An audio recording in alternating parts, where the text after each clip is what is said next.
Good morning. Welcome to Community Voice. I'm your host, Keith Parris. I want to thank everybody for joining us. Boy, that off mic. Jermaine said the horns are hot. The horns going nuts That over off there. mic commentary be something else, boy. Woo. Thank you, Jermaine. Thank you for saving us from ourselves. Oh, yeah, man. Oh, yeah, boy. That whole section was warming up. Yeah. Past loves, boy. Let me tell you, man. And, you know, it's real interesting. Well, first of all, good morning, Debo. Good morning, Jermaine. Good morning, Keith. You know, some of the folks you could have ended up with. Thank the Lord for Jesus. What was that song that I don't know who had it out? Was it Vesta? Should have been me. Hey, congratulations. Yeah. I thought it would have been me. Thought it would have been me. You said you better be glad it wasn't you. Yes, Lord. Shoot, Lord, man. You said the one that got away. Like, yeah, you should have let him get away. You know, I'm glad he didn't get far enough away. Oh, good morning. Good morning. Let me start the program today. The Big Six for Kennedy Nunn. That's Kennedy. Yes, the Kennedy. Today is her birthday. Happy birthday. Can we get a round of applause for Kennedy for her sixth birthday? Oh, yeah, she got to get that. Kennedy birthday. Happy birthday. Kennedy make the best.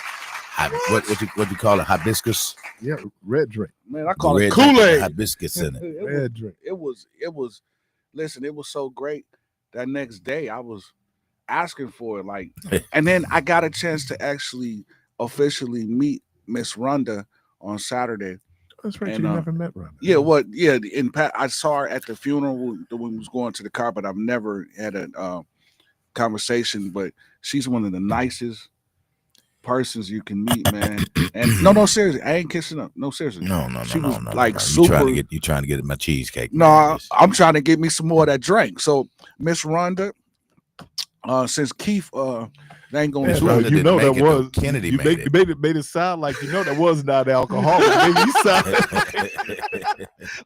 some more of that drink. Miss Rhonda, I need a little bit more of that taste. Soul exclusively at Give me a little taste. Give me a little It's soul exclusively at A&J Liquor.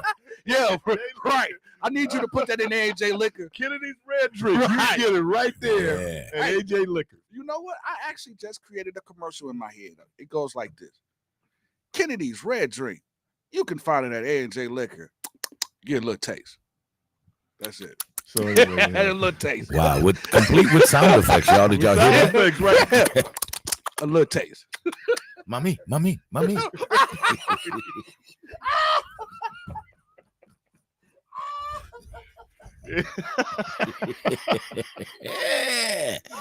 That part right there. Well, I heard that. It made me think, mommy. But you know what? But you can get something, man, that it just tastes so good. You still kind of, you still kind of. Let me ask you, brothers, this. Anybody go after you get finished eating at a restaurant looking for a toothpick? Oh, yeah, all the time. Yeah. You look for a toothpick? Yeah, and it really depends on what you eat, like steak. But you know, man, people ate good. They done sat back at that toothpick in their mouth. Be hanging on the side. Yeah, just hanging at the side. That's that slumber you get after you. Now look here. Now, can't let me tell you something. Now, right. Look here. I took and told you. See what I had told you about that thing there. See, boy, I done took and told. Man, you make me think back to the days of old when all the old heads would sit at that big dining room table the holiday with them suspenders on and everything. Now, look here, now see. What? Yeah, I told him about it.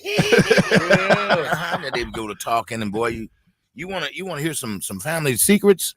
Sit around that table. Yeah. I couldn't wait to get to the big people's table because we was always at the kitchen always at the little table, man. In the kitchen. Yeah. My Aunt Viola That's in Ripley, great. Tennessee, man. Whenever they had big family, You had an Aunt Vi too? Yeah, I had an Aunt Vi. We be in that kitchen, and they still in there cooking. It be hot in that kitchen. Yeah, but the little kids are sitting around the table eating. The table, man. That's crazy how it is in the black family, man, and that's what I kind of miss. Most families have kitty tables. Yeah, I remember it so vividly, man. That. But I think that's what's wrong with the world today, man. Yeah. The kids are growing up so fast, and they've been raised by the internets and the social medias, and they on their phones, and they've been exposed to so much. I mean, there was a time when they would tell you in a minute, Get out of here. Ain't no kids in here. Go in there with them kids. Sitting around grown folks conversation. Yeah, let me sit there and listen to what we talking about. My niece, Amaris, man, call her the ghost. Amaris figured out. So Amaris would be sitting at the table. You didn't notice Amaris at the table. Because see, some kids feel like they need to be, now her brother Brandon, he be all up in the conversation, right? So then he getting jettisoned from the table. But Amaris be sitting there, and then you just talking, and now we talking at a free adult conversation. Yeah. Amaris ain't said a word. She just sitting quiet. And then you look up, Amaris, how long you been here? Soaking it all up for the whole conversation. So you call her the ghost, huh? Yeah, learn how to sit at the big people's table. Now you want to get all up. It makes a difference, man. I learned when I was in Tennessee. My uncle and aunt, they had this long porch. Yeah, I mean long porch in front of the house. And on Sundays, people come by. Yeah, and they sit and they talk. Yeah, right. Yeah. They make the tea. They make the tea. You know, just sitting there, just talking. Man. And I learned how to sit on the edge of that porch and don't say a word. Yeah. Soak it all up. I'm soaking it all in, just sitting down there. But you got some kids, and look, I guess we had them then. I know we have them now. Well, it's kind of going like, when did you get grown? Yeah. You want to get your little 11-year-old self up from this table? And yeah, man, it just seems like, man, that those days will never, ever come back around again, man. Just how the whole family structure and you know, like you have, like you say, like for the holidays, like they're in the kitchen cooking, but they have enough done for the little kids to start eating first, or while they finishing up all that stuff. Yeah, she the day before. Yeah, and actually, she do her desserts on Monday and Tuesday. You know, so when have them ready, man. But being in Viola's hot kitchen, and I can still taste her dressing. Her dressing, I'm not saying it was good, it was sweet.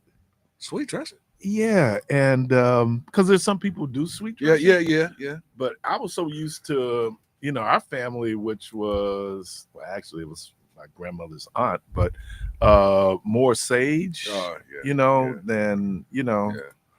But yeah, man, those were I can remember 1967.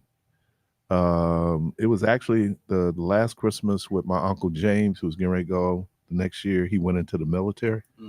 So, but that was also the poet's Christmas we ever had. Wow. That was a Poe Christmas, man. Oh, talk about Poe. It was Poe. And I hate, you know, here's some history. Know your history. There's some history. A lot of people, I talk about it around Christmas every year. We had Black Christmas that year. And I think, I don't know, it was the Brothers for Defense, Deacons for Defense, whoever these brothers was, they canceled Christmas in the Black community. So if you had like Christmas presents in your car, they break in your car. If you had like Christmas trees up where in your window, they throw a brick through your window. So that was the real Grinch. Oh man, they canceled Christmas. Now, wasn't because Christmas was financially canceled for us anyway. They just killed y'all spirit. Right. I didn't know anything about Kwanzaa. I go like, my mama wait till December 26th to go and get our stuff. You might get a little, and the cool thing was you can go back to school to January 2nd or 3rd. So they don't know if you got it on Christmas Day or you got it on the 27th, right? You still got it for Christmas, because that was one of the times that you did re-up your clothes. Yeah. Right? You start school? Yeah. And then hope they last to Christmas, you know, and then you run. And because we didn't waste anything, man, I had Keon rolling, man. I'd be outside in corduroy shorts in the summer. She likes, boy, you was on fire. Corduroy shorts. Shorts, man. You know, we ain't throwing those scores out, make them into some shorts. And then my mother didn't cut them even, so I got one leg longer than the other. They were never going to be right. Right, man. You know, and so you really love. Now, I felt bad for the kids, though, whose moms were seamstress, because, you know, she made the clothes. Yeah. You know, and sometimes it was you had to know to feel bad for somebody. Yeah, I mean, now even though this short is a little bit, this leg is long, that outfit your mama just made for you. Yeah. Yeah, man, put it out there and be like, oh man, but hey, everybody had on cornrow show. Ain't nobody throwing no clothes away. You look at it as a talent and a curse at the same time. Right. The fact that she can sew. Yeah. But you don't have to make all my outfits, mama. Can we buy something? The first year I was in the Metropolitan Youth Choir, we had a formal anniversary. Okay. Mm-hmm. Women were in formal dresses, guys were in tuxedo. Miss Cliffy made your suit. No.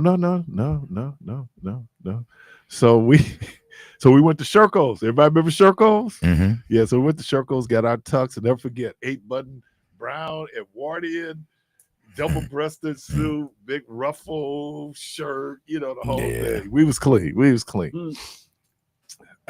My boy Reggie. Uh-oh. His mama was a seamstress. So now is Reggie still alive? Yeah, you know him. Wait, which Reggie? Wait. Yeah, she made him. Reggie from the choir. She made him this crushed velvet, red.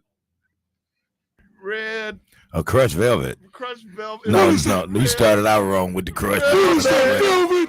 It was. What is that? What is that? Velvet. What is that? Poor Reggie. Sweet. Poor Reggie. So wait, she made him a smoking jacket. A smoking jacket. Red, red velvet smoking jacket. Oh, poor Reggie. Poor Reggie. Well, you said, wait, Keith. Was he proud of it? Did we talk about him? He was proud till he ran in the yard, right? Because you had the option. You could go to Sherco's, and she was going like, "Why am I gonna pay? I can make his tuxedo." Baby, we ain't got to go with that. Mama gonna make you a suit. You gonna be all right, I promise. Boy, you gonna be sharp as one now. And and you know what? I guarantee you, ain't nobody else gonna have one on like it. No, we didn't. You are correct, Mama. What is that? Oh Lord! And you gotta know this. And I don't got people out there listening from the choir. We were brutal. Oh yeah, we were brutal. Hey, we were brutal. Hey, Ribbit was our thing. And maybe that's where because DJ's mom used to be in the choir, so maybe that's where DJ got no passes given. Yeah, dude, I'm telling you, there was nothing off limits. Yeah, especially came to dressing. Oh man, because Metropolitan was a very fashion conscious church, which was crazy because then I'm at Parkman, which was really fashion conscious, right? I mean, it was about how you dress there. So, oh man, poor dude. I was like, oh man, your mama made that jacket, huh? Oh, ooh, why? Ooh. But I'm gonna tell you something. Let me say this. That boy's a genius. Yeah. Oh my God. Boy, genius. Yeah. From some of the stuff I've seen him create. I'm like, bro, how did you do that? And he was like, man, but love it. And I don't want this to be taken out of context. A lot of times it's those ribbings and those different things that they encounter that makes them kind of recluse into themselves, if you will. Yeah. And it develops that inner genius and the ability to express themselves. Because a lot of times they don't have a lot of friends. Yeah. No, seriously. A lot of people that they can confide in. Yeah, because it's either that. What's wrong? Why are you laughing? It's either that or they turn out to be Jeffrey Dahmer. Yeah, doctor. And I'm gonna say, and I love that brother. I mean, he is, when we talk, man, we just have these incredible conversations. But sometimes we are the victims of our youth. Yeah. You ain't got no control over it. Look, I'm sitting up here. My mama thought it was a good idea because of my complexion that she would put me in this satin red cowboy shirt with the little shingles on the front of it. You have any pictures of that, Keith? No, but boy, did I catch it from, we lived on 4th and Monarchy. We walked into 5th Street School. Man, people was talking about me in that shirt. And wow. Have you ever put something on you real proud So you had of? to come all the way from Monarchy to what is that, Hadley? Yeah.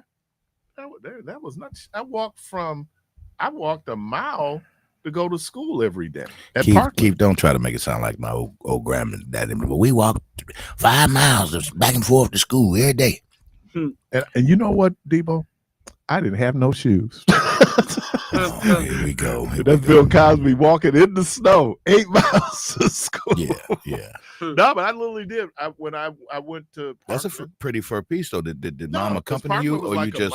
No. I'm speaking to when you figure. You said Meineke. Oh man, what was that? 1, 2, 3, 5 blocks? Yeah, but that's a fur piece. How actually the Christine Lane. Well, you can count Christine Lane. Yeah, but that's like a little half. Man, that was you a kid, man. I mean that, that walking piece was. Come on, man. I lived on 5th and Keith. We used to walk to Kern Park to play ball. That was nothing. That was at least a mile. And then I sit up and I'm thinking like, yeah, the energy that you had as a kid, you go all day, man. Yeah. Energizer. Yeah, but let's just say cold days. You put on your whole wardrobe and you go to school. He said your whole wardrobe. Put on your whole wardrobe. You just let. The only time my mom gave me bus fare to go to Parkman was it got below 0. And so you didn't have to come through the graveyard. I didn't have to. I had to come through the graveyard when I played football. Yes, I did. I went through. I cut through there coming off Burleigh. I would come down and I'd cut through the graveyard and cut across, and that's how I would get to Park. See, and you's a youngster. You's a youngster, so you don't know nothing about the light bulb head, man. I do. Are you kidding me? I know about the lady waiting for her husband to come home with the white gloves on up over the liquor store on 12th and North Avenue. But I was, Keon brought in a picture. His grandmother was a beautician. I don't know if she just started doing this. And she did one of those Kitchen Supreme blowouts for his class picture. Man, ironically, Keith, I was just talking to some guys yesterday. A young man by the name of, and he's not young, I just choose to call him that, Sid Funbanks. Okay. He's a barber here in town, and it was on 11th. We lived on 11th and Hadley. The barber shop was on like right off of what is that street that runs behind way at the cross right there?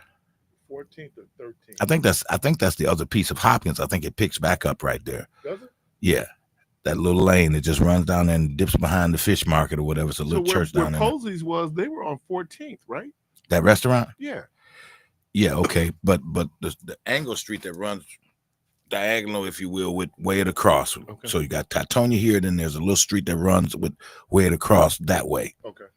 And I believe that's the other part of Hopkins because it cuts off at the school, but it picks back up right there. Okay. But in any case, my mother would take me to the barbershop there, and so old Sid Funbanks would cut my hair. Well, one day she was being lazy, and she decided she wasn't going to care me. She just, go on down there and let's see it do your hair. Okay, so I go down there, man.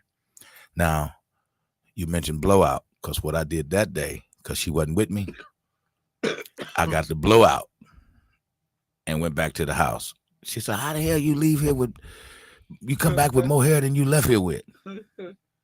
And by the time she got through whooping my behind, it had shrunk back down to nothing, because, that blowout didn't last long. All you had to do was get a good sweat on it. It was over with. I'm not even going to tell this cruel, my mother just doing child abuse on me. And I'm still traumatized from this. So my mother is yelling at Gary, and she's saying to Gary, you know what? If you don't comb your hair next time you go to the barber shop, I'm just going to have him cut it all off. So, she go to the barber shop, and my guy would always ask, now, I don't know if I got in the chair first, but dude hooked my fro up, man. I look like that advertising. Who did Richard Roundtree? Was he Duke? That's Afro Sheen, wasn't it? No, Afro Sheen. No, I think it was Duke. Afro Sheen was Johnson. Okay. And I'm looking like, oh man, he hooked me up. So then when it came to Gary, he said, well, but no, some of that was Proline too, though. You remember Proline? Proline came after Duke. Okay. So he said, well, what do you want me to do with your brother? I said, my mama said that if he don't comb his hair. Keith, you didn't. She said, cut it off. Keith set him up. So Gary got we used to call them collisions. Yeah, remember collisions? Yeah, he got a full collision. And that boy going home and people teasing him and popping him in his head. We walk in, my mama look at her only child, and she lost her mind. My mother took some scissors, went up and did one of those New Jack City things on you, on me. Yeah, because you did that to him. She cut it. Oh man, she cut it. So you know what I had to do? I had to go and get all my hair cut off. Right. But you shouldn't have did Gary like that. Hey man, he should have combed his hair. She told him what was going to happen. And she said she was going to do it. She didn't tell you to do it. Hey, Debo, I had a mouse moment. Well, why'd you leave it with me? You know what I was going to do. Why you killed everybody in the house? They was home. It's your fault. It's your fault. You told me to take them. Oh man, my mother lost her mind. You know, it was, and that's something I never had. I never had a blowout because my mother wouldn't allow me put any chemicals in my hair. My mother was, she was a beautician. Well, and it looked like it was a hot comb too. You needed somebody to do what they was doing because Keon, that thing looked like he had been electrically shocked. She was standing straight up. And it's a school picture day. I was like, he showed me that picture. I said, yeah, school picture day. I was like, yeah, well, buddy, I know, man. We have some trauma. We have some trauma from our childhood. Things that people wouldn't even know about. You go like, dude, that would. But man, my mother, woo. You know, like I said, her only child, Gary. What was you then? You wasn't her child too? Me and my sister always joke that Gary's her only child. I'm trying to find this picture of when because you always go back and forth about who's your mama's favorite. Right. And parents tell the biggest lie. I love all my kids the same. No, I know you I'm don't. my mother's favorite though. That's what I Is that right? Yeah, absolutely. I'm the baby. Oh, okay. I love all mine. Because my sister would tell people, Keith's problem was he wanted to be an only child. So my brother, which would have been Darren, which I subsequently became, he passed. Okay. Oh wow. So then there came me, okay. And I ended up. She tried it again, and she named me, and that. So I'm the baby. And sometimes I wish that I had that brother, Yeah. Well, and I being the oldest, I think that's why, you always hear me talk about Jackie Zeladon, her dad. He was like, he was more like an older brother I never had. Mm-hmm. And because he was the baby in the family, I was kind of like the younger brother, mm-hmm. So you get that. You like that much older than Jackie? Jackie Zeladon? Yeah. Okay. We probably should go to someone break. Just after texted that. me. They said I had the same color cowboy shirt in the first grade at Center Street School, 1960. Wait, Center Street School? Where was Center Street School at? Right there where North Division. No, Center Street School is where Fulton.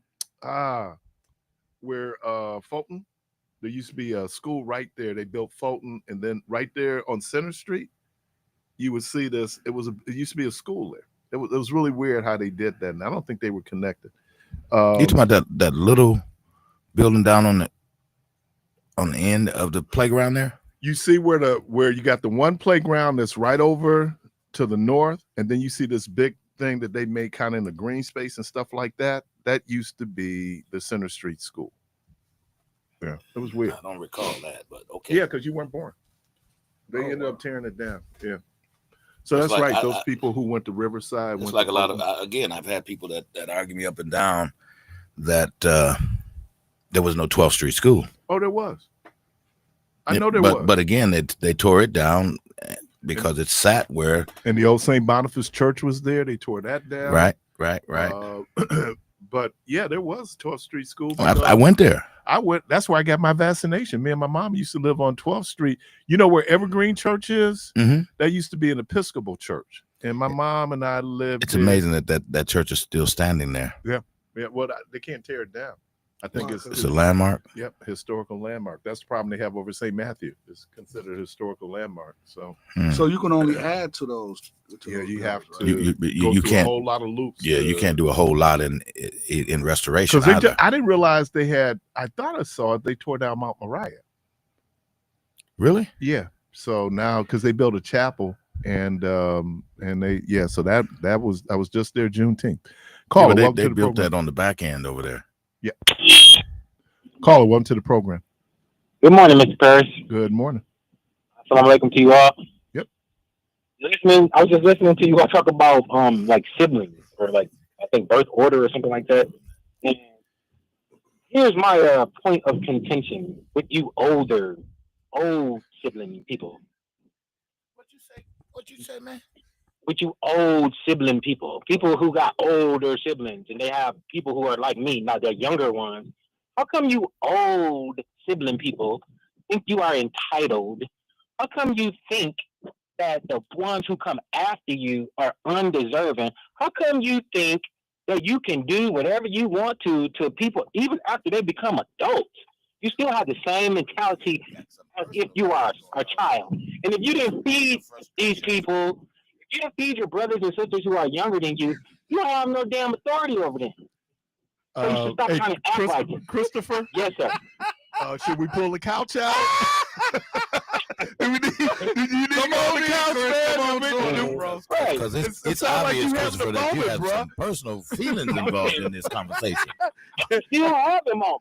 I'm about to bust somebody head. Hey, brother, we here for you. We here for you, Come man. on, join us on the couch. We here for you, bro. Yeah, we here for you, man.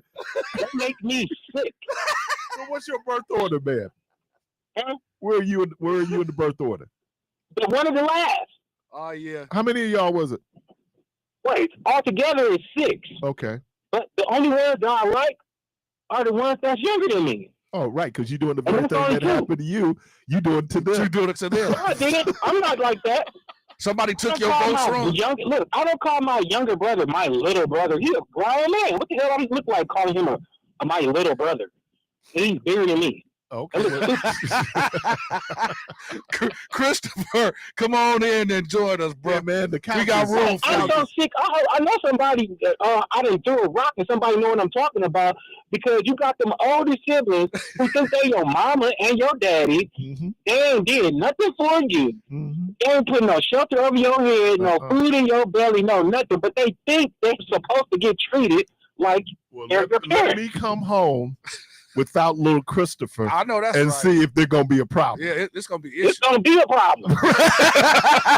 Let me come home without little Christopher. Right. Where's little Christopher? I don't know. I don't know. He said he was gonna go over there, so I ain't his Better parents. not come home until You better go get him. I know, man, You better go. No, they never did come get me. It was my brother. They didn't do nothing. That's what's They didn't going on. do nothing. My cousins, man, came and got me. My grandma might have took my cousins. I'm gonna sent them hooligans to go look for me. And I don't mess with them now because of that. They make me sick. I knew it was personal. I knew it. Straight up. Well, For real. Thanks for listening. we're here for you, brother. We're here for you, brother. Somebody took his. Anybody else? The phone line's open. Hey. 414-444-5250. Hey, Keith, I pick up the call from my phone. Yeah, we can roll the couch out. If you dealing with some traumatic experiences based on your birth order, hey, the phone lines are open. We'll be right back.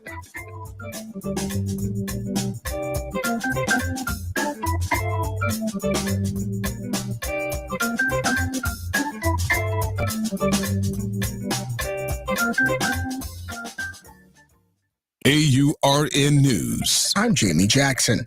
A new Lending Tree study shows that high vacancy rates are tied to lower home values, and the gap is significant. Maine, Vermont, and Alaska have the highest vacancy rates in the U.S., while Washington, Oregon, and Connecticut have the lowest. Nationally, vacancy rates fell by just over a third of a percentage point between 2022 and 2023. But the biggest finding, states with lower vacancy rates had much higher home values. Across the 10 states with the lowest vacancy rates, median home values averaged over $408,000. In states with the highest vacancy rates, values averaged just under $248,000.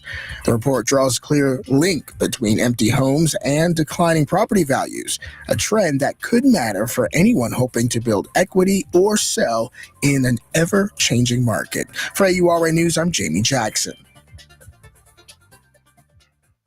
Here's your updated forecast. We'll see a few scattered showers and thunderstorms at times here for today. Otherwise, mostly cloudy skies, a high in the upper 60s. Winds out of the northeast around 5 to 10 miles per hour. Then for tonight, a chance for showers and storms, cloudy, a low near 62.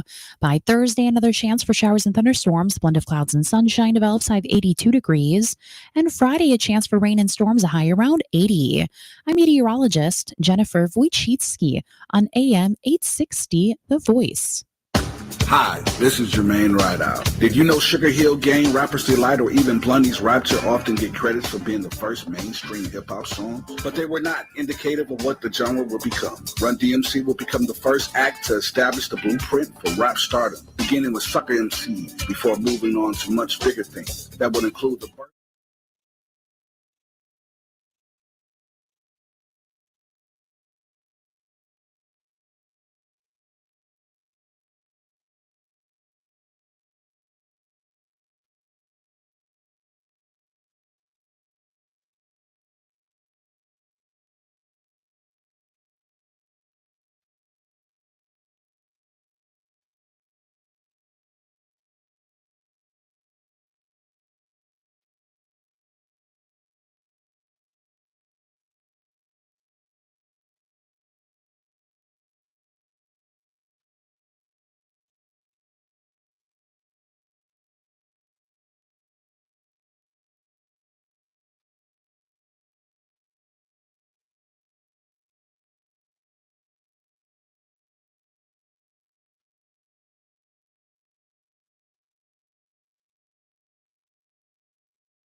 You're inside Community Voice on WNOV 860 AM and 106.5 FM with your host, Keith Parris.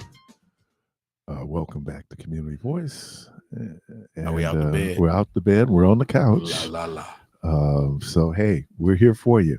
Caller, welcome to the program. Good morning. Good morning, Keith Parris. This is Reverend Joe Jackson. What up, Pastor? I had to call in about that red cowboy shirt, man, with the gold, because I'm the one. I had that shirt, man. I still have a Christmas picture of it, having it on Christmas Day. You need counseling? You good? At Debo, I went to 12th Street too, so it was a real school. Right. Thank you. At Center Street was like, didn't they build Fulton? And Center Street was like where that parking lot is now, right? Yeah, Center Street was that parking lot. When they built Fulton, we actually went over to Fulton for lunch. Center Street school students went over to where they had a little tunnel. They had a tunnel that went under from Center Street over into Fulton. We would go there for lunch. Okay. Yep. You old school, man. Man, I'm old, Debo. I'm old. People don't think I'm old as I am, but I've been here for a while. Yeah, man. Yeah, we all got some traumatic experiences, man. We were just sitting up talking. I was telling him about this dude. His name was Glenn. He bullied me, man. He was so much littler than me. He bullied me. I saw him littler as than an you, adult. and he bullied you. Yeah, man. I saw him as an adult, and I'm looking at him going like, "Dude, I got 6 inches and 50 pounds on you, man." Yeah, man. Our parents put us in some, and what you gonna do? What, not wear it? hey, look, and that earlier program, Michelle's program, we did square dancing too, man. So yeah, we did too. We've been around for a while. And the interesting thing, I was telling Rhonda, I don't know if you remember this, but on the floor in the gym, there were numbers. I don't know if you remember those numbers on the floor. And that's how you would align yourself with who you had to dance with. Because not only we did square dancing at Parkman, we did polka too. Yeah, and that was the only time, and I was telling Rhonda this too, that was the only time boys and girls did gym together. Only time, because other than that, you had boys gym, you had girls gym, so we really come a long way. When I was at 5th Street, we had a girls playground and we had a boys playground. And it wasn't until I got to Oliver Wendell Holmes that boys and girls played on the same playground. And get caught in the girls' playground at 5th Street and see, won't you have a problem? You'll have a problem. Right, because they were on, I think, where on the other side of Christine Lane, Mount Moriah was here. And then and they built apartment buildings there now, like those condos. But yeah, that used to be the girls' playground because they built that little annex there at 5th Street. Yeah, let me ask you this question, man, because Jermaine was kind of tripping. So when you, how did you walk to school, elementary school? You know what, Keith? It depends on. Our family moved so much when we first moved here. We moved here in '58 from Kentucky, man, from Lexington. Okay. And we moved so much. I went to several schools, grade schools. Now I did walk. We lived in Hillside, so I walked to 9th Street. Okay. And I went to 4th Street for a year, so I walked to 4th Street. Center Street was just a block because we lived on Palmer and Center, so that was close. So I did walk to school. I didn't realize you lived on Palmer and Center. Yep. We got to get together and trade stories, man. Oh man, I did not realize that. I always see little Crystal Smith. Now she ain't little. Crystal, yeah. But they were right there across the street, man. That one year we lived on Palmer was the worst year of my life. It was the worst year of my life. That my life couldn't have got any worse at 10. That year, turning 11, right there on Palmer and Center. But hey, there was some good things over there too. There was Hash House, the best burgers ever. Casey's on the corner. Yeah. And my guy, James Pee Wee Caldwell. James worked at that store, man. I always thought James was an adult. But he was working over there. James did look like an adult. Right, man. And, he'd be there at Casey's. And then we walked to the Grand, the Natatorium. It was, but I hated that block, man. I hated that block. And then I'm trying to think. So what was the furthest you had to walk to school? The furthest I walked from school, so it's 65, and we actually moved to 75th and Start. So I had to walk from 47th and Start to Edison, because Edison was a junior high school. Oh, I know Edison. Yeah, there wasn't a lot of black families out there, man. It was like suburbs, man, coming from Palmer Street. Yeah, man. I tell people all the time, we always thought West Lawn was a suburb. We didn't know it was a project. That's how far McGovern Park, man. And the thing, and I think people kind of miss how hyper segregated Milwaukee was, and the black community was maybe about 10% of the population. That's why everybody knew everybody. You went to school with them. You related to them. You went to the same church, right? Absolutely. You lived on their block at some point. Because I felt like we moved a whole lot, and we only moved 4 times. Yeah, we moved quite often. Yeah, I didn't settle down until we went to high school, man. Okay. Yeah. All right. Yeah. All I wanted to do, man, was be a river rat. That's all I wanted to do. Because of my Uncle Jacques, you know, that they and that was ruined. Well, that's a whole different thing about people don't even understand how that even worked. Because James lived, my grandmother lived on First towards Wright. And they said that it divided in the middle of First Street, whether you went to Lincoln or whether you went to Riverside. So every year I think they had to transfer into Riverside because their district was Lincoln. Yeah. Yep. Okay. Yep. All right, man. All right. Talk to you soon, man. Yep. Appreciate you. Caller, welcome to the program. Good morning. You want to read the text to your buddies? No, man, because read it to your buddies. Memory Lane Parkman. Roses are red, violets are blue. I love you. Do you love me? Dude. Now, we definitely going to remember that? Yeah, we're definitely going to have to get the couch out on that one. How many times did you send that little note over there? Do you like me? Do you love me? Check yes or no? Keith, we was rolling at the funeral because my wife said, yeah, my husband said you broke his heart when he was little. And I said, Renee, the whole city of Milwaukee know that I said that on the radio to Keith, and then she busted you out good. She said, Keith used to follow me around like a little puppy dog. Roses are red, violets are blue. Do you love me? I love you. I forgot all about that. But you know what was... Victor. No, Renee ran into my sister. Right? You talking about Victor's sister, Renee, right? Right. But you know what was funny, Keith? I said, Renee, Keith ain't said, because I told him you broke my heart, but he ain't said nothing about that on the radio. He just kept that to himself. You know why? Because she wasn't the only one that ran over me. So it wasn't. So you got trademarks everywhere. And so she meets my sister, Francine. She said, oh, you're Keith's brother. Does he still write poetry?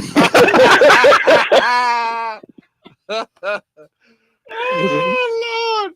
Oh, boy. Oh, man. Hey, Christopher, I'm going to enjoy you on the couch, man.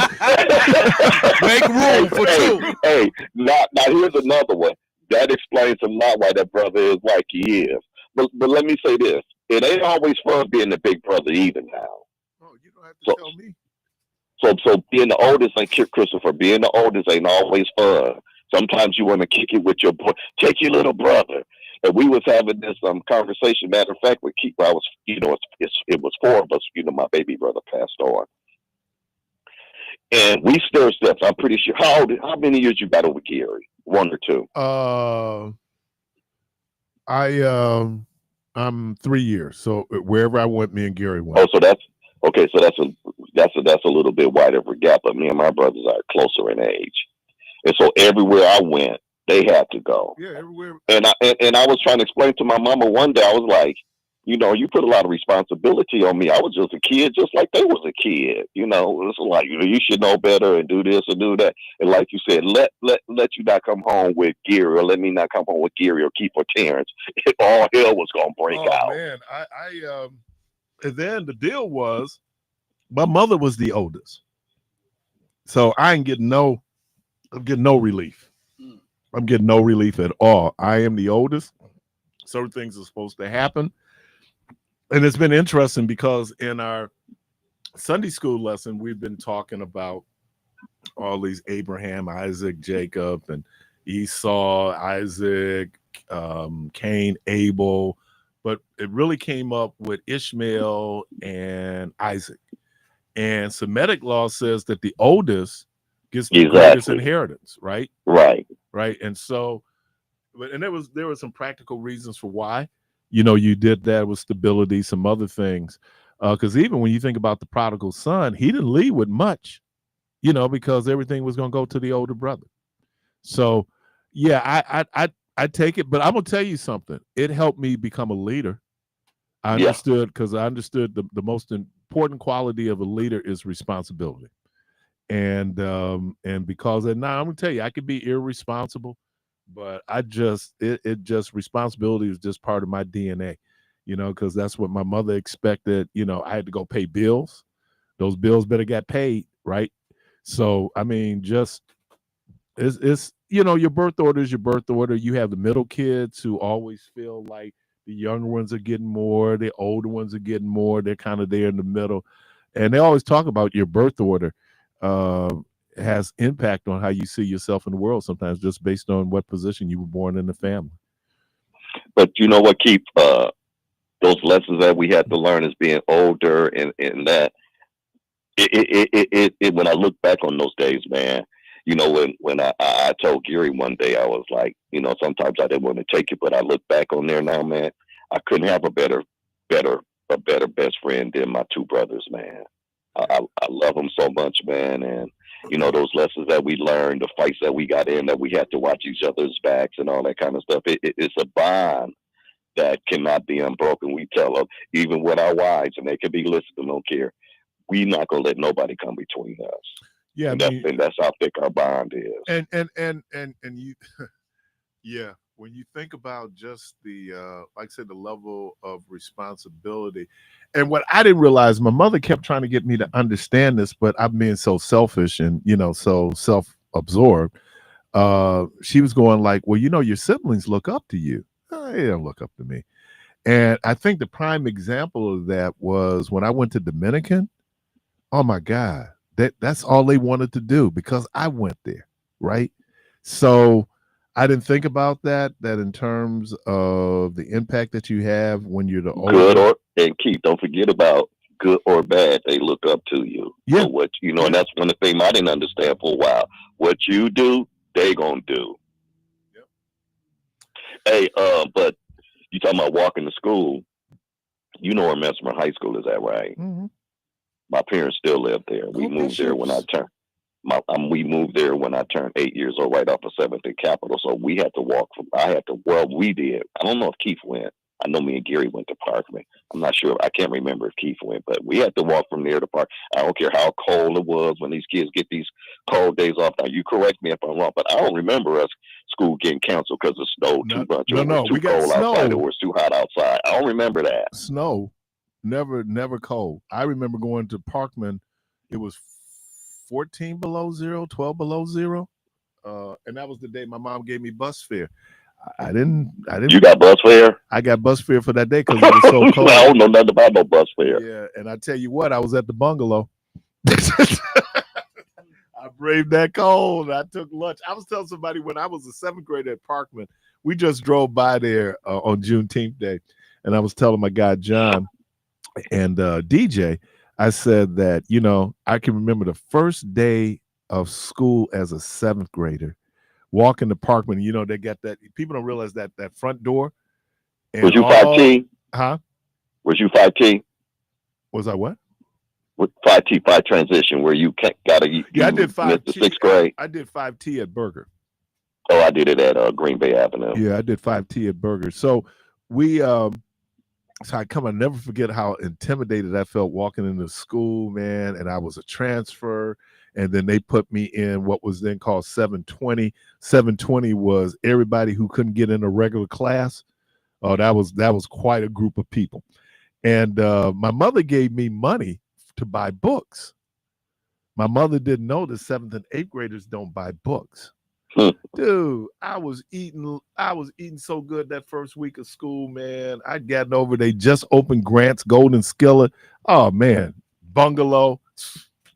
I was eating like a lot of people don't realize, Keith, too, that Henry and Bobby's bungalow wasn't the same people that owned bungalows when we were coming up. I think her name was Sally or something. Right.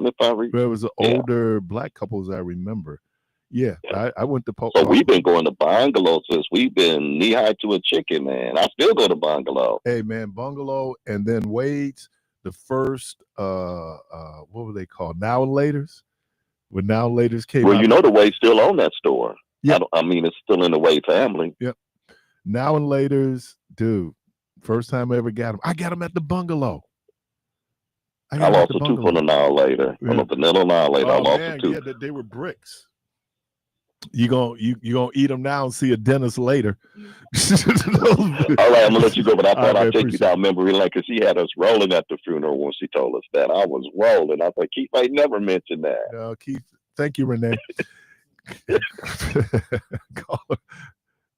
She was fine though. Caller, welcome to the program. Yeah, now you about 20 years older than me, but you know what? You talking about the girls and the boys playground over at 5th Street. What was that principal's name over there, Mr. Deadlock? I don't even know who the principal. Miss Coffee was the principal when I was there. It was Mr. Deadlock. Dude, you gonna tell me you just said there's a 20-year difference? You know, so you like George. George just called me and talking about the fights. Man, I'm telling you, man, Miss Coffee was the principal when I was at 5th Street. They had lady principals at Parkman or at 5th Street? At 5th Street. Oh, Mr. Douglas was the principal at Parkman. Right. So I'm thinking, and George talking about the fights he used to get in. He know he used to run the Blackstones, come take his money, man. And he wrong talking about he been in a fight. George ain't fought nobody. Come on. And I learned this, and that's probably why I work so well with kids at a certain age. Yeah, with guys like me as well. Kids in it to win it, right? So I was tall. It wasn't going to be I was going to fight anybody one-on-one, right? Okay. Because I was tall, it's always 2 or 3 dudes. You know, so did the Blackstones come take your money too? No, you know, but they tried to recruit my brother though, because when we lived on 5th Street, they were over on 3rd. Right. Yeah, and I growed up on 2nd and Center, but you know, I was a little bitty boy. I just could see them bad. You know, they was out there doing it.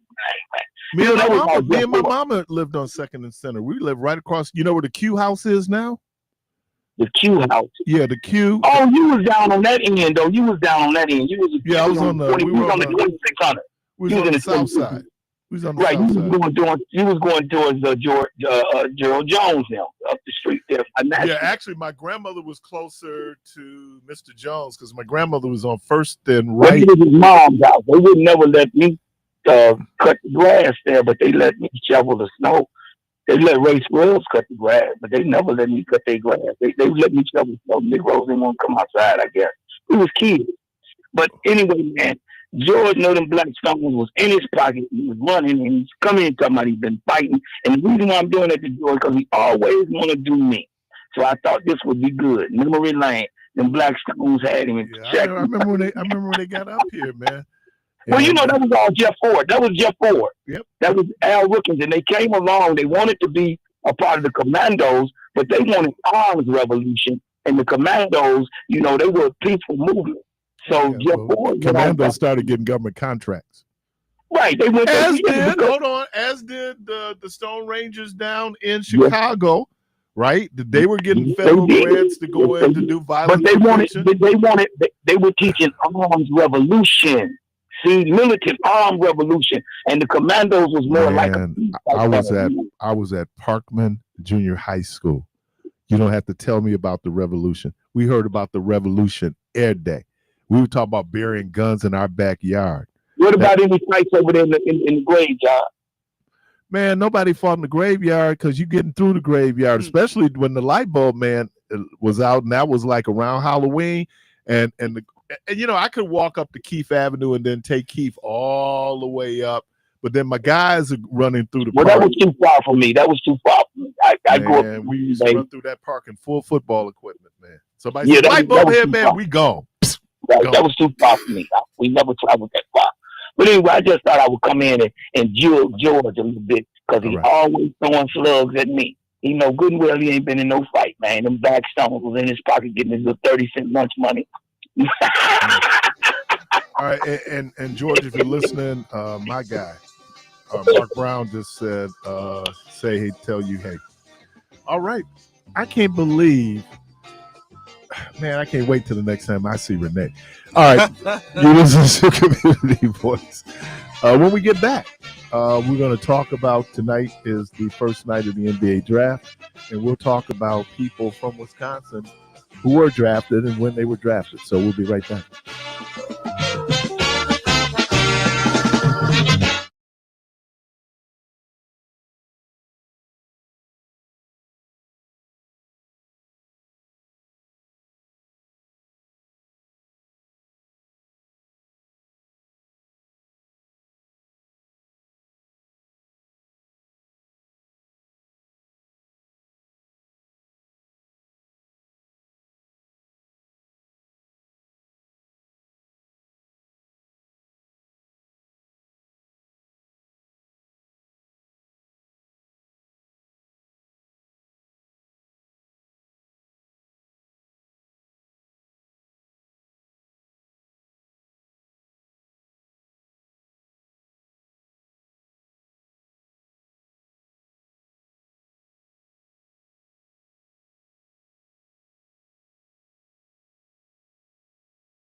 Community Voice on WNOV 860 AM and 106.5 FM with your host, Keith Parris.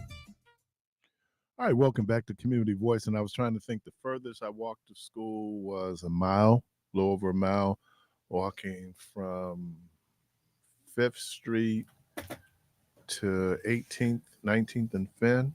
Did it every day. There was a hill. So that would have been Parkman then. Yes, that would have been Parkman. When I went to high school, of course, I was on the bus. I never had to walk because that was at least 3 miles. And the crazy thing was, the same bus I caught to go to high school was the same bus my grandmother caught to go clean houses in Whitefish Bay. Yeah. All right. So, as you all know, that the I didn't know Patrick Baldwin was from. Okay. Yeah. Okay, so let's do this. We're going to just go notable people from Wisconsin. First, it pulled up and it was talking about the people that played for Wisconsin, but these are players from Wisconsin. Is this all sports? Huh? All sports? No, but just basketball, okay. NBA. Okay. So we're going back to 2023. All right. Former St. John's Northwestern Academy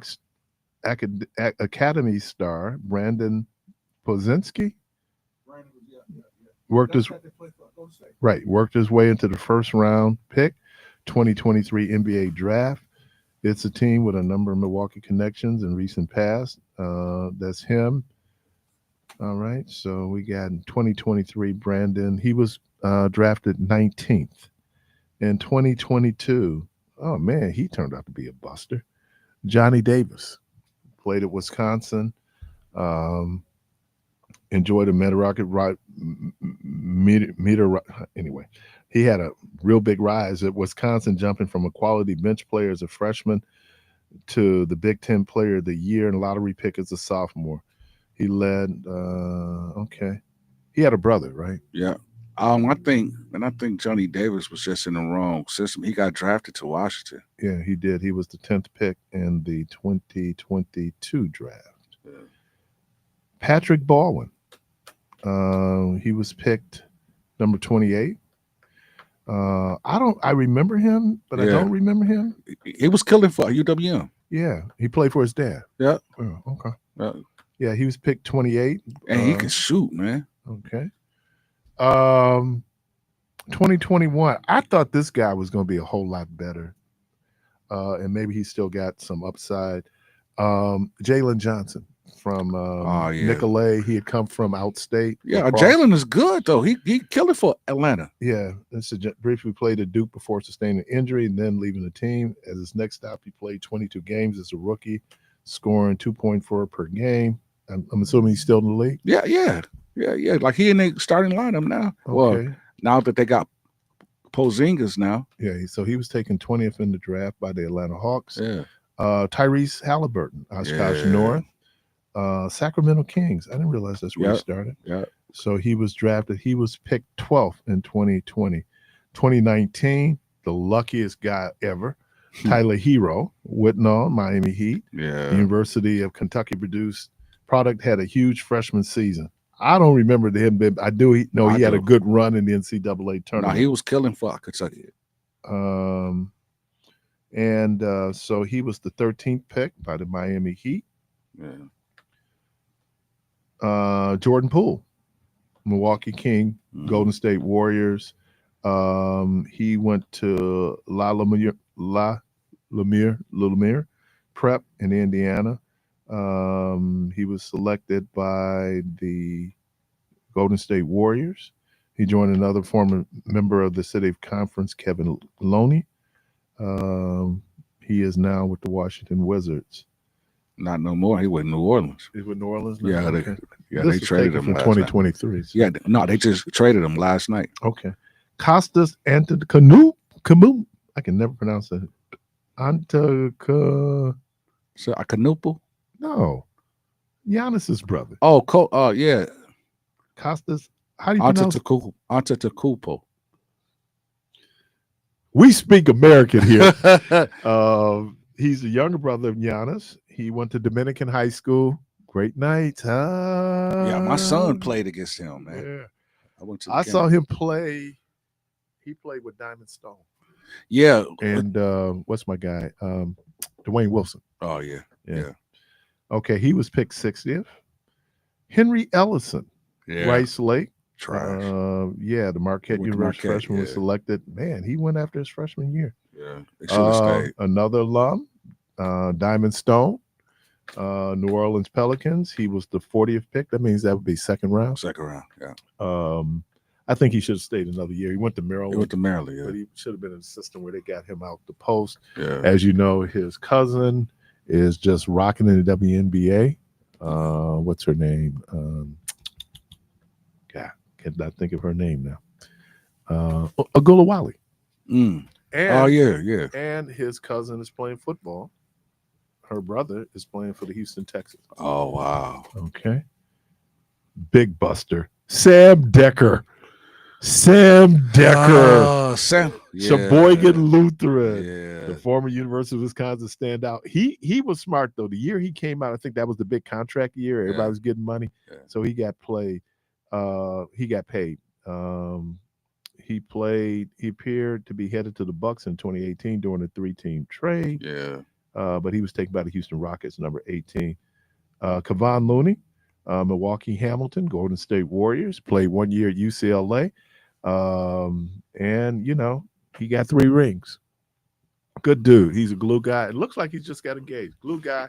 I think that's the reason why he's still there with Golden State. He does a lot of things they ask him to do, and he ain't a headache. Yeah, but the crazy thing about it was before he even went to college, they was looking at Kevin Looney as like he's going to be the next Kevin Durant because he had like the outside game. He had all of that. So when he ended up going to college and they changed his game, like didn't he play with Slow-Mo? When him and Slow-Mo at UCLA together? Yeah, sure was. Yeah, Anderson. Yeah. Okay. Let's see. J.P. Tocato. I remember him. He played at North Carolina. He was picked 58. That means he was picked in the second round. Kyle Weaver. I remember Kyle Weaver. I wonder if he's related to Lamont Weaver, Wen Weaver. He's from Beloit. After a productive career at Washington State, Weaver wound up playing 3 seasons in the NBA, including 56 games with the Oklahoma City Thunder as a rookie. Yeah. Mike Taylor. Yeah. You Mike remember used to hoop. Yeah, he used to play for the Running Rebels. He used to hoop. I tell you, him and his brother.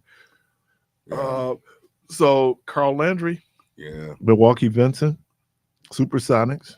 Yeah. He started his career in Houston, actually wound up playing 9 seasons in the league. Steve Novak. Yeah, Brown Deer. Got a building named after him. Yeah. After a memorable career at Marquette, that dude could shoot. Spent 11 seasons in the NBA, including a couple years with the Bucks. At the end of his career, he's like one of the best 3-point shooters, about 43%. Jesus. Travis Diener. One of the heroes of Marquette's run. That's right. He was on that Final Four team. Spent 5 seasons in the NBA. He was drafted by the Orlando Magic, 38th pick. Devin Harris. Yeah. Pick number 5 by the Washington Wizards. He's a standout for the University of Wisconsin, played in the NBA through the 2018 season. So he had like 14, 15 years in. Most recently with the Dallas Mavericks, with whom he spent 10 of his he was on that championship team, wasn't he? Yeah. Here's a dude I thought was really gonna be Reese Gaines from Madison. I thought he was gonna be, but he was selected by the Orlando Magic, but the 15th pick in the 2003. Oh, that's one of the great drafts ever. Yeah. Isn't that Carmelo, Anthony? Yeah. Wade and Bosch. Yeah. Yeah. Okay. I remember Reese Gaines. That's a good draft. He's picked 15th. And he played 3 seasons. Caron Butler. He was picked with the 10th pick by the Miami Heat. He was in the league until 2016. So what year is that? 2002. So he had about 14 seasons in. 2-time All-Star with the Wizards in 2007, 2008. Now serves as an assistant coach for Miami. Yeah, he was at Racine Park. Rodney Buford. Yeah. Picked in the second round, 1999. Right. He went to Creighton University, wound up spending 5 NBA seasons with 5 different teams, plus a year in between playing in Greece. He averaged close to 10 points a game for Memphis in 2001, 2002. Jim McAvoy.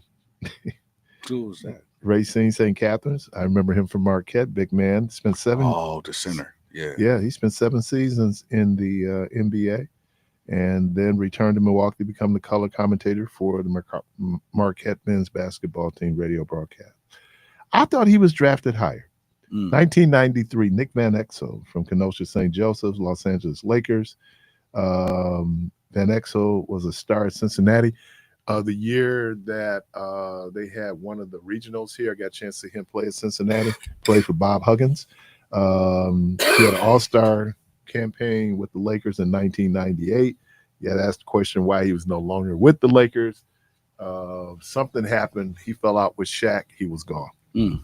1992, 24th pick, Latrell Sprewell. Sprewell is known for his colorful personality, but also an excellent NBA career with 4 all-star appearances, 13 seasons with the Warriors, the Knicks, and Timberwolves. I got to feed my family. 14 million is not enough. And choking the hell out of PJ Carlissimo. Yeah. Yeah. And that overshadows just how good. Remember the Knicks made that run? It was Latrell Sprewell. Yeah, sure was. Tony Bennett, Green Bay Preble, Charlotte Hornets, University of Wisconsin, Green Bay standout, and son of Dick Bennett, played three years in the NBA, but he fashioned a huge second phase of his career as a college head coach, of course. Yeah, because when his dad went to Washington, he had in his contract if he stepped down that Tony would get the job. Here's a guy we thought more was going to happen and it really didn't. Vaughn McDade, Milwaukee Madison, New Jersey Nets. McDade also played at Milwaukee Vincent, spent time in Oklahoma State, UW Milwaukee. I think he was drafted out of UW Milwaukee, right? Where he was third in the nation in scoring at 29.6 per game. Bruce Pearl. I think Bruce Pearl was the coach then when he was playing. Tony Smith. He was taken in the second round. Los Angeles Lakers, Smith, the Marquette University standout. Tony got a ring, though, didn't he? Yep. He would have got a ring. Who is this dude? Rick Olson? Rick Olson. Never heard of him. He was picked the 158th pick in the 1986 draft. By the way, one of the most problematic drafts. Me and my buddy, we was just trying to figure out how Boston was able to get the pick. They got the second pick in the 86 draft. Everybody knows the second pick in that draft was Lenny Bias. And but the first 3 picks in that draft were all ACC. Brad Doherty, Len Bias, and then I think Chris Washburn in North Carolina State. Let's see. Len Bias was at Maryland, and Daughtry was at North Carolina. Joe Wolf, he was picked in 13th by the LA Clippers. One of the most recruited players in state history. He really was. People were really upset that he ended up going to North Carolina over Wisconsin, but I think that was the right move. He's picked with the 13th pick. J.J. Weber, Kettle Moraine, Milwaukee Bucks. He's still one of the top 3 scorers in Kettle Moraine history. Was a force during his days at Wisconsin, where he averaged 15. Don't sound like he was in the league long. Tim Nagelli, Racine Lutheran. Never heard of him. Terry Porter, Milwaukee South, Debo classmate. They were alums. Started at the University of Wisconsin, Stevens Point. Porter went on to a memorable career with the Blazers, twice earning all-star status in his 17 years. One of the league's best franchises at the time. He became head coach of the Milwaukee Bucks from 2003, 2005. He was picked in the 84 draft. Here's a dude, I used to just love him, but, he turned out to be not a great pro. Terrell Slunt from Antigo, played at Marquette. He never played in the NBA, but was a consistent contributor to Marquette University in the early 80s. He was taken with the 148th pick in the 83 draft. Tony Carr, Beloit Memorial, Milwaukee Bucks, NAIA All-American. I don't know how long. He was still taken by the Bucks in the 6th round, but never played in the NBA. Dean Marquardt, Milwaukee, Washington. He was drafted by the Detroit Pistons, 147th pick. Center played 4 years with Marquette, but never got into the NBA, never got an NBA game. Brian Nienhuis, Oostburg, Detroit Pistons. He played 2 years for UW and Marquette before getting drafted, but he didn't play in the NBA. Bob Conan, De Pere. Never heard of him. Here we go. Harvey Knuckles, Racine St. Catharines, Los Angeles Lakers. After his career at Toledo, Knuckles didn't make the NBA Lakers, but did play in the Continental Basketball League. Terry Kramer, Homestead, 81. That would have been before Lanier. Could have been around that time. Kramer remains the lone Ripon College player drafted in the NBA draft. Joe Merton, never heard of him. Billy Hanslick, Beloit Memorial, Seattle Supersonics. He was at Notre Dame. He was there with, he would have been there with Paxton and Lambeer. Yeah, he was good. He was a glue guy. Dick Miller, Thomas Moore. He was selected the 40th pick in the 1980 draft. Kurt Nymphius, South Milwaukee, Denver Nuggets. He spent 8 seasons in the NBA after playing for Wisconsin native Nate Walk at Arizona State. Joe Kranelich. I played against him in high school. He was the first University of Wisconsin player to average double figures all 4 seasons, though he didn't rack up any NBA staff. So Jeff Wolf, Kohler, that must be Joe Wolf's little brother. No, older brother. Okay. And he played 5 years in Europe. Wayne Kreklow, Nina, Boston Celtics. This is 1979. He played 25 games for Celtics, 1 season, a year which the Boston won when the NBA champion got a ring. Ron Ripley, Pulaski. This is 1979. Ripley's drafted out of the University of Wisconsin Green Bay, but did not suit up for an NBA game. My guy, Odell Ball, Marquette. He was taken. That would have been the 80 draft, 79 draft. Odell Ball, Marquette University, didn't get into an NBA game. He was drafted by the Denver Nuggets. He started off at Kent State and then transferred to Marquette. Chris Farbrock, I played against him in the state tournament. Yes, sir. He went to North Dakota, was a 10th round pick by the Bucks, but never saw a game. Yeah, he was the guy there at Menasha St. Mary's. All right, so let's go pre-1979. Almost done here. Pre-1979. 1973, number 31. The LA Lakers chose Jim Jones, Racine St. Catharines. The Marquette University legend won an NBA title with the Lakers in 1979-80 and played a decade in the ABA and NBA. At one point, he was calling Cleveland Cavalier games. Mike Ratliff, Racine Horlick. He was drafted. Now, you can know this is in the 70s, 1972, by the Kansas City Omaha Kings. He started at UW Eau Claire and then briefly in the NBA for 6 games after being taken in the 2nd round. The number 6 pick in the 1971 draft. Downtown, Freddie Brown, Milwaukee Lincoln, Seattle Supersonic, extended college in Iowa after a storied high school career where he teamed up with the likes of Clarence Sherrod and John Rushing to formulate perhaps the best team in state history. I do believe that. That Lincoln team was the best team ever. And we've had some great teams. You know, Dominican had great teams. Lincoln, not that, but yeah, I mean, Vincent, there are schools out there that Washington, King, but this team, Shimmy Turrentine, they were truly good. He made one NBA All-Star game during his 13-year career, all in Seattle, was part of the 1978-80 NBA champions along with John Johnson. He was drafted number 6 in the 71. That's how cold he was. A year before him, another Milwaukee native, John Johnson, who played at Mesmer, the Cleveland Cavaliers, that must have been the expansion, 2-time All-Star, won an NBA championship with Seattle, played 12 years in the league. Don Kojas, he was like a legend, Notre Dame in Milwaukee, which is now, I think they're closed. but he was drafted by the Cleveland Cavaliers after a huge career at Marquette. Coach played 12 years. I had his NBA card. Okay. So, yep. That's it. These are notable players from Wisconsin who went on in their draft order in the NBA. Caller, welcome to the program. Good morning.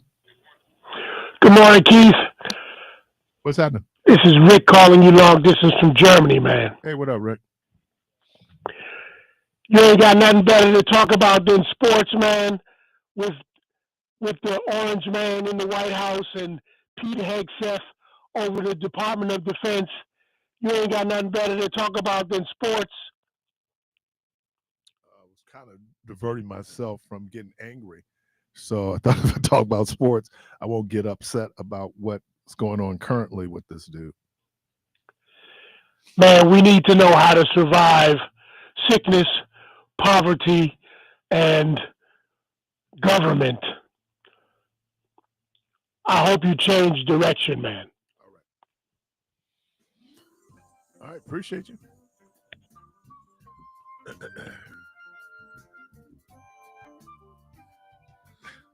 You're listening to Community Voice. Phone lines are open 414-444-5250, 414-444-5250. We'll be right back.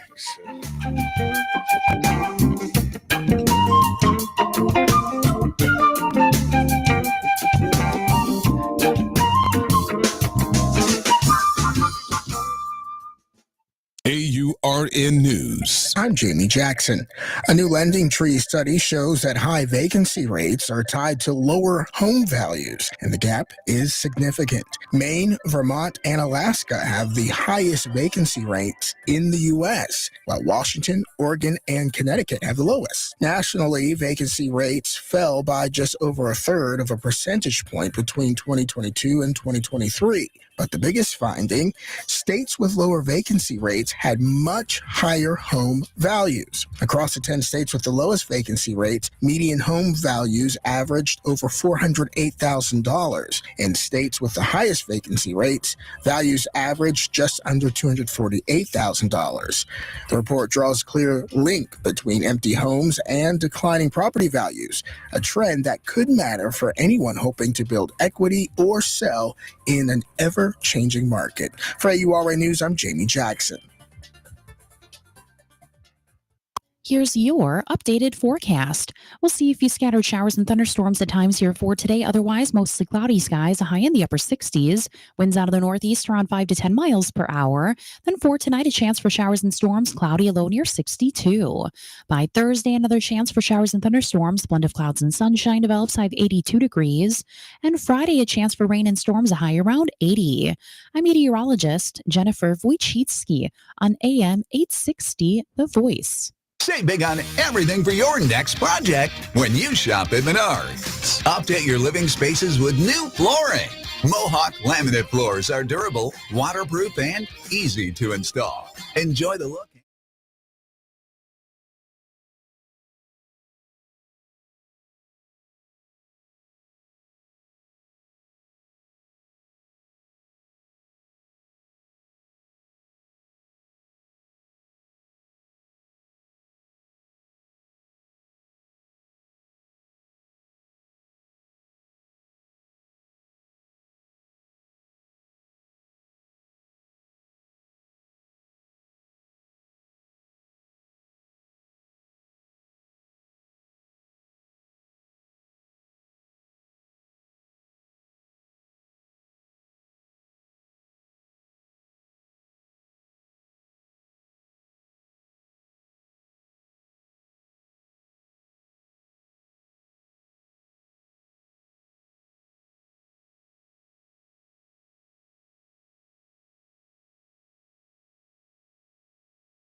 You're inside Community Voice on WNOV 860 AM and 106.5 FM with your host, Keith Parris.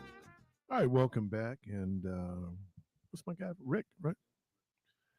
I guess the sun must be up because Trump is lying. And so that okay. So just so let me do this and then I'll get back to that. The reason why I brought up the draft and people from Wisconsin, KENNEDI is projected to be a lottery pick. Yeah. So that's kind of seeing where people were and see what kind of career they're going to have. They're really excited about Cooper Flagg. Let's see. I don't think he's Larry Bird. Yeah. Let me. Joy Reid was on CNN last night. She's no longer with MSNBC, and I think that we live in the immediate moment, and so we don't understand that there was a whole lot of moments that led up to where we got to today. All right. So you hearing some of the Republican talking points is they need to deal with this regime in Iran. They yell death to America, death to America. You need to know, if you don't know, where this antipathy comes from. You have to go back. It started in the 50s. There was a popular election in Iran. There was a I can't think of his name, Pahlavi, whatever his name. This guy was elected because he wanted to do some things when it came to the oil revenues that was going on. It's going to be more about the people and not being exploited, by U.S. oil companies. There was a coup, and they installed the Shah of Iran. The Shah of Iran then created this group called Savak. Savak was the basically KGB Secret Service group that supported the Shah of Iran's regime. They were trained by the U.S. CIA. They tortured dissidents, right? The Ayatollah Khomeini had to leave Iran. That's how he ended up in Paris due to Savak. So there's all this unrest that was happening in Iran in the 70s. We get to 1978. The Shah of Iran, he has to go, right? Because the popular sentiment is that he has lost control of the country. He's also dealing with which turned out to be a fatal illness. And long story short, the Americans then allowed him to come to America for treatment. I think he started in Mexico. They couldn't do what they need to do. Somehow he got to America. Either way, which then sent the folks off. The Ayatollah comes in, and that's when we deal with the Iran hostage crisis, right? These folks have been abused, had been the victims of American policy prior to the Iranian, what do they call it, the Islamic Revolution, prior to that. And so what happened was, and this is the thing that people have to be careful about when you look at governments. In situations, you can get extreme groups, either very extreme in this area, extreme in this area, who will take power. The clergy, in effect, took power, and they wanted to make Iran a theocracy. Now, Iran has some of the, I didn't realize that they share a border with Qatar, and it is, I think it's the biggest natural gas field in the world. And then not to mention the oil that you saw in Iraq. Trump was right. There was a lot of oil there. There was oil interest in Iraq. And so the reason why the Iranian people hate the Americans so much is because of all the damage that was done, right? And then America then isolated them. I thought it was really kind of ironic, and began to see it with the whole Gaza thing after October the 7th. the Israeli army goes into Gaza. Then they go after Hezbollah, right? They had always been trying to undermine the nuclear program there in Iran. If you go and you pull up now, I think it's the International Energy thing, IEA. They'll tell you which countries have nuclear capability in terms of weapons. One group that you will never see listed on there, though it is one of the worst kept secrets ever, is that Israel has nukes. Okay. And you have to look at, and then there's all this, I think they used to call this in foreign policy like a triangulation. What happens is, I don't know if people remember, they had those Abrahamic Accords that you had with Saudi Arabia, some of the other Gulfs. The Sunni and the Shia have a long rivalry, right? The Sunni being those who would be in Saudi Arabia, where Mecca and Medina is, and then the Shia, which is, that would have been, they were descendants of the Prophet's nephew. So then you have the Shias. So if you go to places like Iraq, Iran, it is the Shias. And Saudi Arabia is the Sunnis. Because they're Muslims, there's one thing that trumps all the geopolitical military issues, is the whole issue when they do Hajj, right? Because all Muslims have the right to go to Mecca to do their Hajj. And so there have been issues. So that's the one time that you will find where the Iranians and the Saudis will, kind of pull back on their hostilities during that time, during the religious holiday. It will be a religious holiday, but that observance when people going in for the Great Hajj. So what America has done is taken places like Qatar, the Bahrain, the United Arab Emirates, all those countries, Saudi Arabia. You come up with a different deal, because what they're trying to do is isolate Iran. Iran, because Hamas had lost support from the Saudis, then it was Iran who was providing support not only to Hamas, but to Hezbollah. Hezbollah operates primarily around Lebanon, in that area. So the Israelis, using October the 7th as a pretext, goes in, basically destroys Gaza, goes in, degrades the weapon, because you would find out the fear was that Hezbollah would shoot missiles into Israel, right? Based on what was going on in Gaza. They severely degrade their military capability. As a matter of fact, that whole thing about the pagers, everybody remember the pagers, the exploding pagers, where they were taking out Hezbollah leadership? They also went in. So the question now for folks is, so were you there this last bombing, the last little war or whatever, the little conflict that they had? Were you there to prevent Iran from getting a nuclear weapon? Or did you use that as a pretense to go in and to weaken Iran militarily? Okay.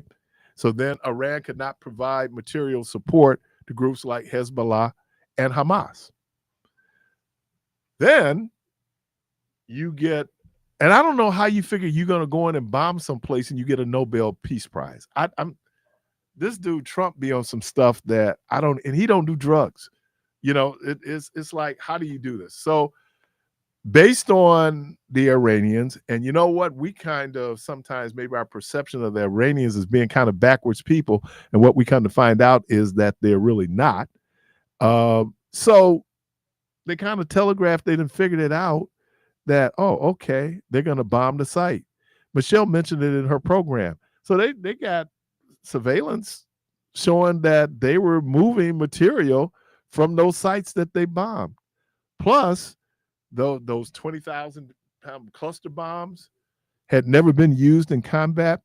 I saw a graphic that showed that they never got down to where they had buried the uranium. So it only goes 200 feet. They buried it like 230 feet underground.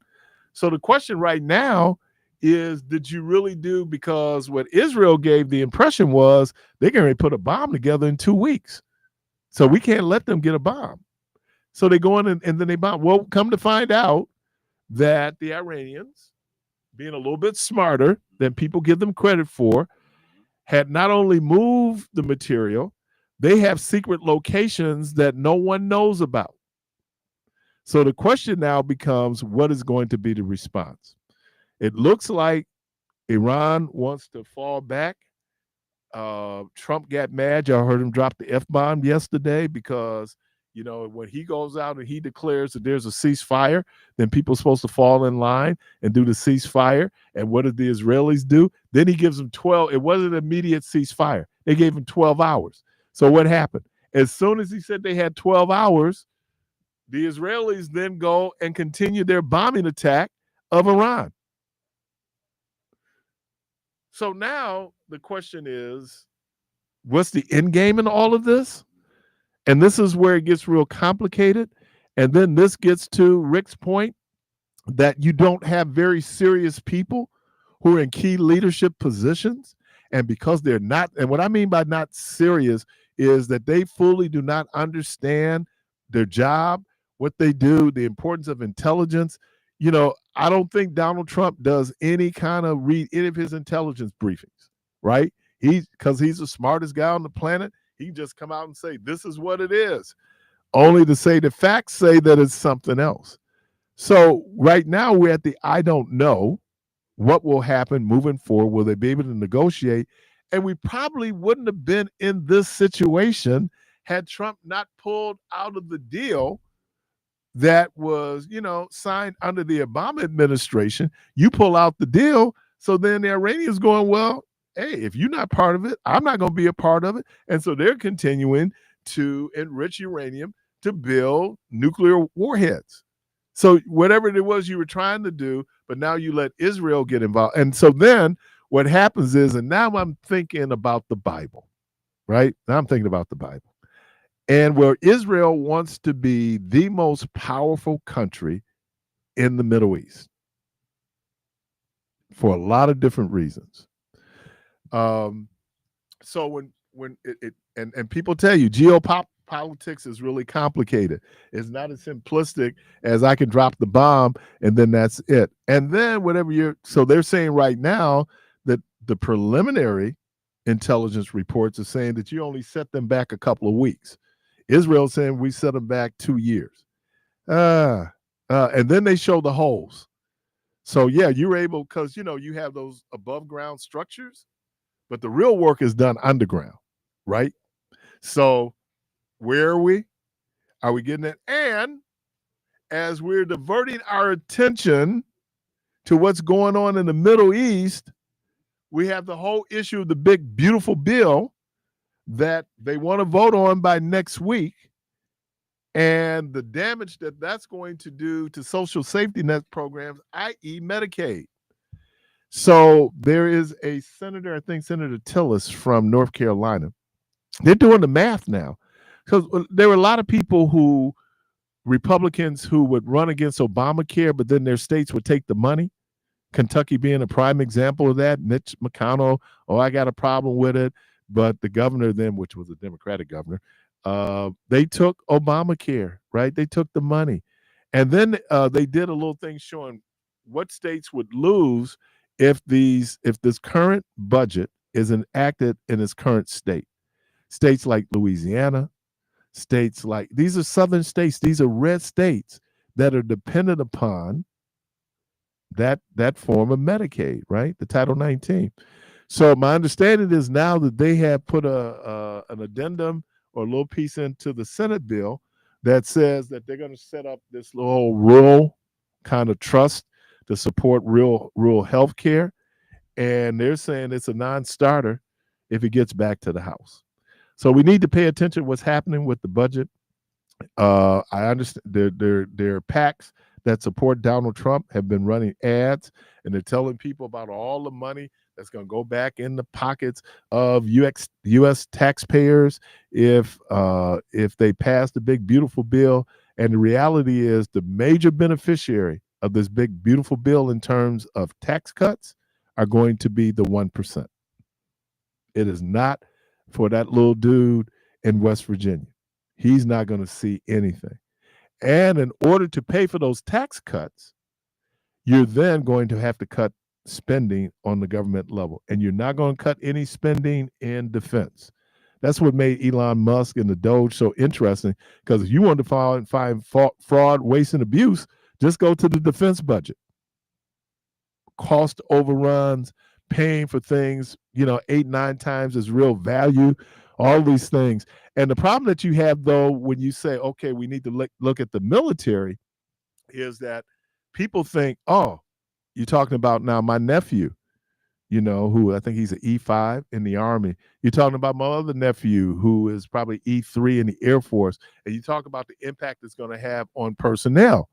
But the reality is, if you want to do the cut, and how much money does Elon Musk have in terms of contract with the Defense Department? That's one of the reasons why he backed up on his criticism, because Trump said, well, you know what? Maybe we can just end your contracts. So when you're watching these things and we get diverted, or we watch his antics and we kind of trip like, oh, man, what's going on with this dude? Notice that this has been in place. And as Kathy Hughes said, beware of the weapons of mass distraction. Part of this whole immigration piece and the crackdown and deportations is that while we're focusing in on that, they got something going on in Congress that's going to have more impact on your life than an undocumented immigrant in this country. And then we have people who get out and we'll start singing, we need to get them out and people need to get here fairly. Here's the reality. Other than indigenous people, all of us are immigrants one way or the other. Some of us by force, some of us by choice, but this is certainly not my native indigenous land. I've only been here 400 years. Yeah, somebody was talking about like going out on a be cool, because you mess around and get deported. Yeah. You look Haitian. Yeah. Do that impersonation you be doing. No, man. What do you say? No, hey, man, listen, man. They not coming to the station to get me, man. Because how do you say? Who's our printer for T-shirts, Debo? Great Impressions. Okay, yeah, because we'll be printing up some free Jermaine, free street car, free street car. Bada bing, bada boom. That's what I do, man. Yeah, man. So and that's the whole crazy thing about descendants of Africans in the diaspora. When you talk about a Haitian can look like you and I. You talk about a Puerto Rican, it can look like you and I. Talk about a Dominican, look like you and I. A Venezuelan, look like you and I. A Panamanian, look like you and I. Yeah. So when people running around, that's what I was telling Meech looked like a Haitian. Yeah. Meech look like a hater. No, Meech kind of favors Speedy Gonzalez a little bit. Underlay, Reba. Yeah, that's who he kind of remind me. Fellas, that is not politically correct. Oh, it ain't Speedy Gonzalez? No, Speedy Gonzalez was a stereotype. Oh. It was a stereotype of what? Gonzalez? Of Mexican. Oh, so they were saying,